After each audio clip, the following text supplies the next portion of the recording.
విశ్వాసానికి విలువ ఎంత? కర్ణుడికి అది ఒక సామ్రాజ్యం కంటే, తన ప్రాణం కంటే గొప్పది.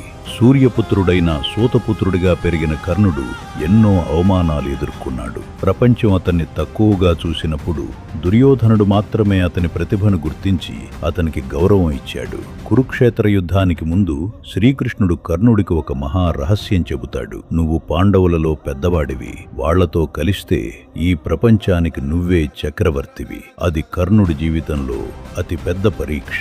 ఒకవైపు రక్త సంబంధం, మరోవైపు కష్టకాలంలో తోడు నిలిచిన స్నేహం. కాని కర్ణుడు కిరీటాన్ని కాదు, తనకు గౌరవం ఇచ్చిన స్నేహితుడిని ఎంచుకున్నాడు. తన ముగింపు దగ్గరలో ఉందని తెలిసిన దుర్యోధనుడి కోసం చివరి శ్వాస వరకు నిలబడ్డాడు. నిజమైన విశ్వాసం రక్త సంబంధంలో కాదు, మనల్ని నమ్మి తోడుగా నిలిచిన మనసులో ఉంటుందని కర్ణుడు నిరూపించాడు. కుటుంబం గొప్పదా, లేక కష్టాల్లో తోడు నిలిచిన స్నేహం గొప్పదా? మీ అభిప్రాయం కామెంట్ చేయండి.